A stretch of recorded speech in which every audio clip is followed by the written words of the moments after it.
Caminando entre abejas, aprendiendo de la apicultura con pasión.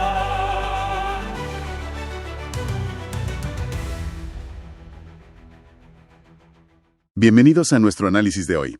Nos metemos de lleno en la apicultura, pero desde un ángulo un poco distinto, ¿no? No tanto el cuidado diario de la abeja, sino su conexión, su sincronía total con la naturaleza. Con las flores, sobre todo. Justo. Vamos a hablar del famoso calendario floral, o calendario de floraciones, como se le llama. Suena sencillo, ¿verdad? Pero es una herramienta vital. Indispensable para cualquier apicultor. Exacto.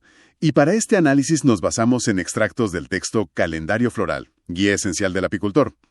La idea es explorar qué es esto del calendario, por qué es tan importante, y cómo conecta la vida de la colmena con todo lo que pasa afuera, ¿no? Con las plantas, el clima. Es que es eso, es como el mapa que te guía durante todo el año apícola. Un mapa que imagino hay que estar leyendo y actualizando constantemente. Sin duda, no te puedes despistar. Pues empecemos por ahí, por lo básico.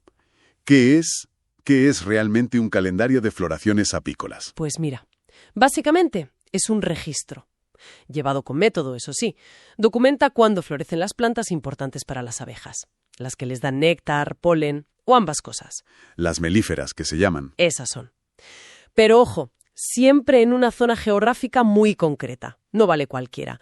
Piensa que es como la agenda de la despensa natural que tienen las abejas, mes a mes. Me gusta esa idea. La agenda de la despensa. ¿Y cuál dirías que es su función principal? Yo diría que tiene dos caras, importantes. Por un lado, te marca los momentos buenos, los picos de abundancia, cuando las abejas van a tope recolectando. Y por otro, que es igual de crucial o más, te avisa de los momentos malos, los periodos de escasez, el hambre de campo, que se llama. Te pone en alerta. Cuidado, que aquí la colonia puede pasarlo mal. Entendido. ¿Y de dónde sale esta información? ¿Es algo muy científico o más bien conocimiento tradicional? Es una mezcla interesante, la verdad. Nace de mirar mucho el campo, de observar, año tras año. Y a eso se suma todo el saber que han ido acumulando los apicultores de la zona, la experiencia. O sea, que tiene parte de botánica, pero también mucha sabiduría práctica, ¿no? Exacto. Una simbiosis de las dos cosas. Y aquí llegamos a un punto que el texto recalca mucho. No hay un calendario único. Universal. Para nada. Y esto es clave entenderlo desde el principio. Cada calendario es local, a veces súper local, de una comarca o valle. Claro. Es que la flora cambia muchísimo de un sitio a otro. El clima, la altitud, todo. Imagínate, el calendario de la costa mediterránea no tiene nada que ver con el de una montaña en Galicia. Son mundos distintos. No es un copia y pega, vamos. Imposible. Sería un error. Lo que nos lleva a que cada apicultor tiene que ser un experto en su metro cuadrado, casi. Hablemos ahora de para qué sirve en el día a día. El texto da una lista de beneficios bastante larga. ¿Por qué es tan decisivo este mapa? Pues porque te cambia la forma de trabajar.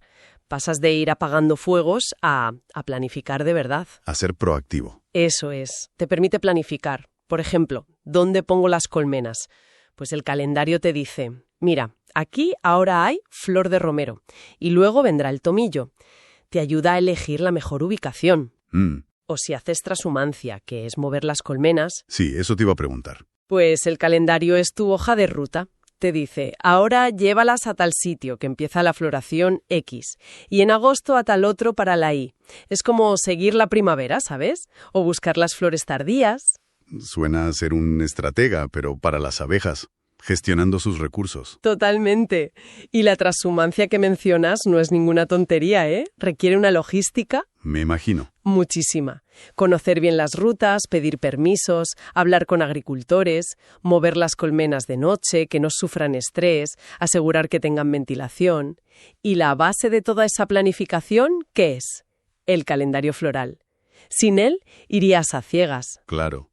Y también mencionaba el texto su importancia para la cosecha, sobre todo si buscas mieles de una sola flor, las monoflorales. Fundamental. Ahí es crítico. Si quieres sacar miel de romero, por decir una, Sí. necesitas saber cuándo está esa flor en su punto álgido. Y, muy importante, cuándo tienes que quitar los cuadros de miel antes de que las abejas empiecen a meter néctar de otra flor que venga después. Ah, claro, para que no se mezcle. Exacto. El calendario te da esa ventana de tiempo. Justa, a veces, pero te la da. Y la otra cara de la moneda que decías, prever cuándo no hay flores, cuándo viene un bache. Quizás sea una de las utilidades más vitales, poder anticipar esos momentos de hambre de campo.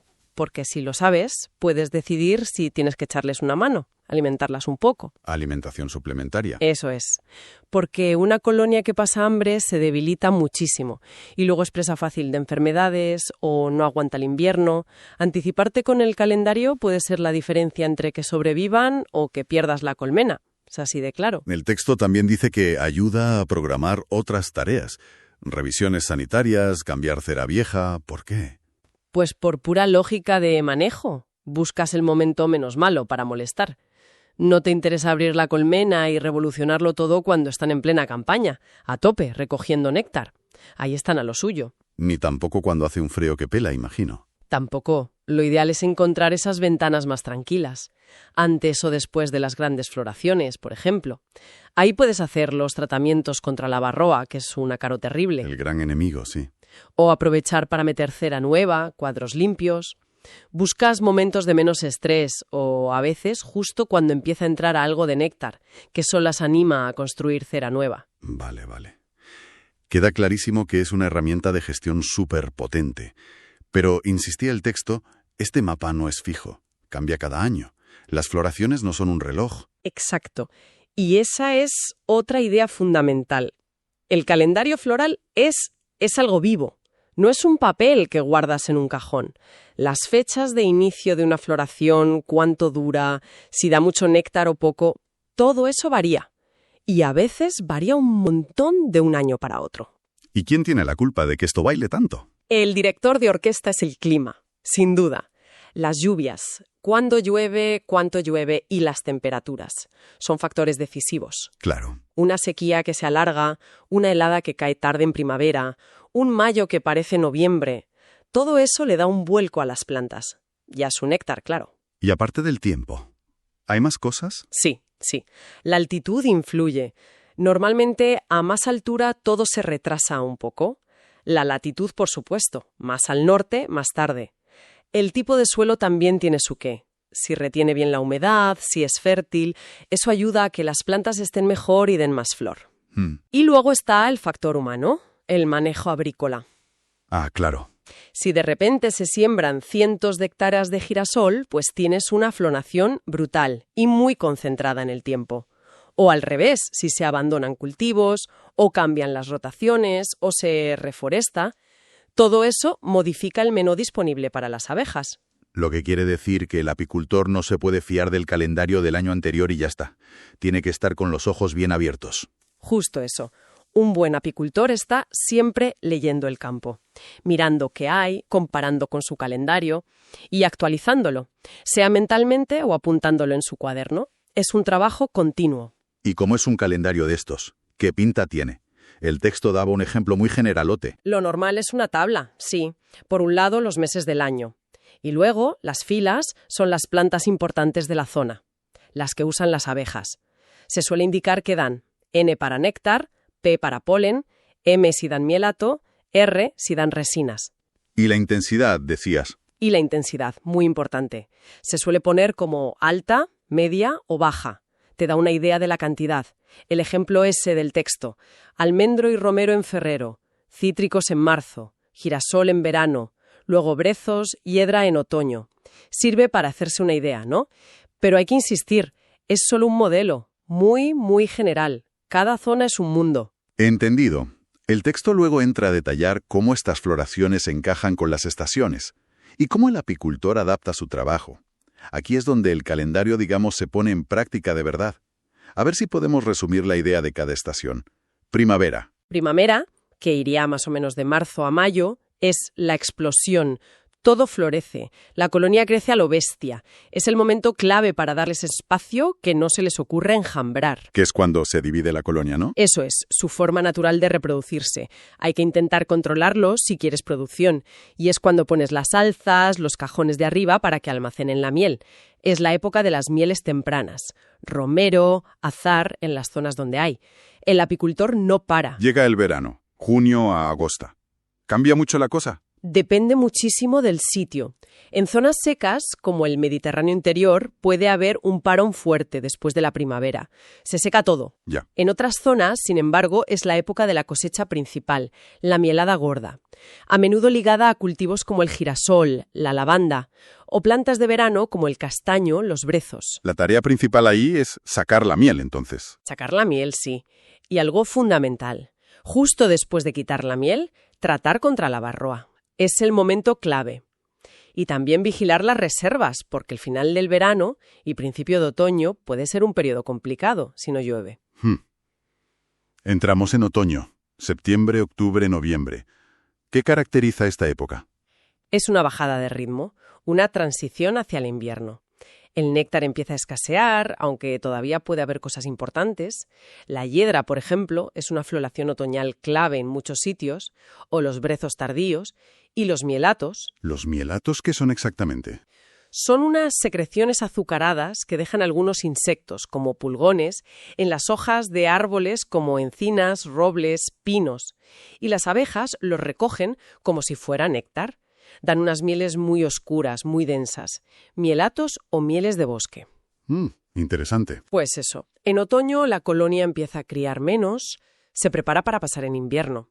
Y el apicultor lo que hace es revisar que tengan comida suficiente, miel y polen, dar el tratamiento gordo de varroa antes del frío y a menudo reducir un poco el espacio dentro de la colmena para que guarden mejor el calor. Y por último, el invierno, diciembre a febrero. Ahí es descanso y supervivencia. Flores, muy pocas o ninguna, salvo en sitios muy suaves que pueda haber algo de eucalipto o romero temprano. Las abejas se juntan dentro, formando una bola compacta, el bolo invernal. Para darse calor, ¿no? Exacto. Y así van consumiendo la miel que almacenaron, muy despacio.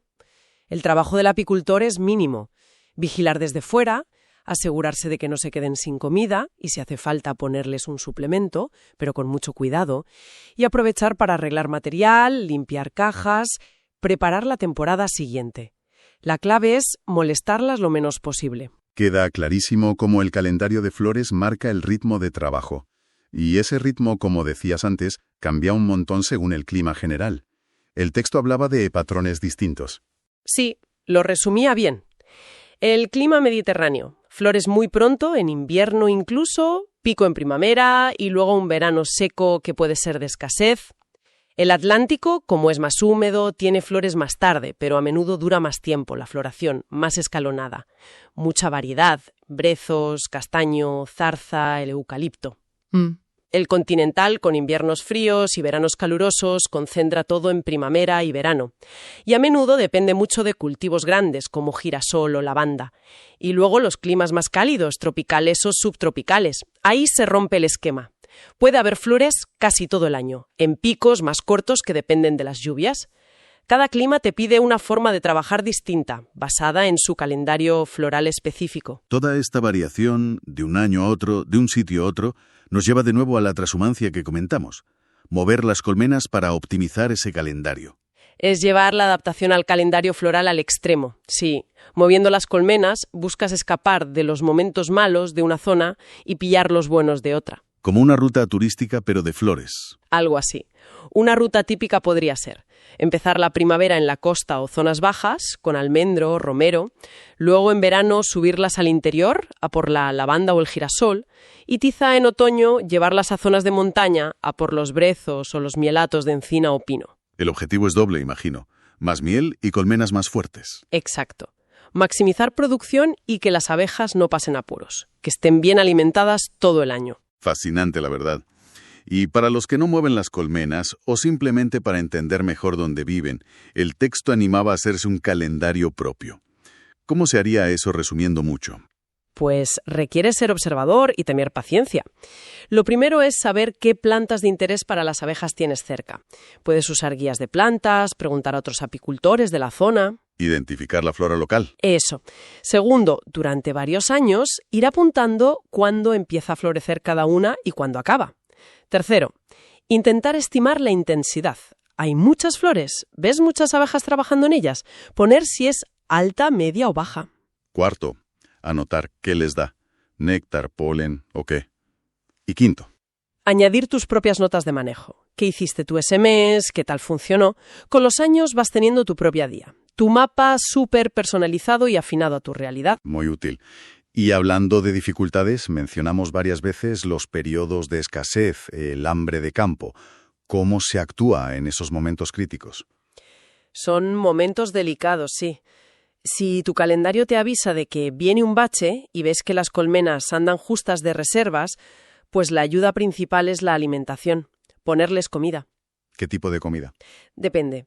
Puede ser un jarabe líquido de agua y azúcar si quieres estimular a la reina a poner huevos antes de una floración, por ejemplo, o puede ser una pasta más sólida, más energética, que se llama candy, para ayudarles a pasar un periodo largo sin flores o el propio invierno. ¿Y alguna otra cosa a tener en cuenta en esos momentos? Sí, muy importante. No andar abriendo las colmenas si no es estrictamente necesario, sobre todo si hace frío. Claro, para que no pierdan calor. Cada vez que abres, pierden calor, se desorganizan, y eso les cuesta energía recuperarlo, energía que necesitan para sobrevivir. Y si ves que la colonia ha menguado mucho, que hay pocas abejas, a veces se reduce el espacio interior.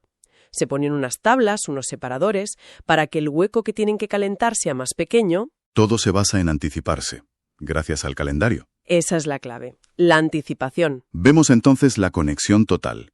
El calendario de floraciones no es un documento teórico, es la base, la guía, para el calendario de manejo del apicultor. Todas las tareas del año se planifican mirando qué pasa o qué va a pasar en el campo. Es que es así. Es como una danza coordinada. El calendario de flores te dice cuándo la naturaleza pone la mesa. Y el calendario de manejo te dice cómo ayudar a las abejas a sentarse a esa mesa, a aprovecharlo al máximo y también a superar los días que no hay nada en ella. Perfecto. Pues, resumiendo ya este análisis, creo que la idea principal que nos llevamos es esa.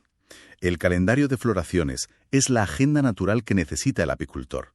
Le permite ir al compás de la naturaleza, no a contrapié. Y así optimiza su trabajo, claro, pero sobre todo cuida la salud y el bienestar de sus abejas a lo largo de todo el año. Y si me dejas añadir una última reflexión, creo que va incluso un poco más allá de la pura gestión o producción. Cuando de verdad interiorizas el calendario floral de tu zona, tu mirada sobre el paisaje cambia. Te conviertes en un observador mucho más atento. Empiezas a ver los ciclos, las conexiones entre plantas, clima, insectos. Te da un conocimiento muy profundo de tu entorno. Y eso, creo yo, fomenta un respeto y un manejo mucho más cuidadoso, más sostenible. Ser consciente del ritmo de las flores te conecta de una forma muy especial con la tierra que pisas. Es una perspectiva muy bonita y muy valiosa, sin duda. Y quizás, para dejar a nuestra audiencia pensando, podríamos plantear esto. Más allá de si tenemos abejas o no, ¿cómo cambiaría nuestra forma de ver nuestro día a día, nuestro entorno más cercano, si simplemente prestáramos un poco más de atención a qué florece y cuándo? En nuestro barrio, en el parque por el que paseamos. ¿Qué detalles, qué pequeña música de la naturaleza nos estamos perdiendo por no tener, aunque sea solo en la cabeza, nuestro propio calendario floral local?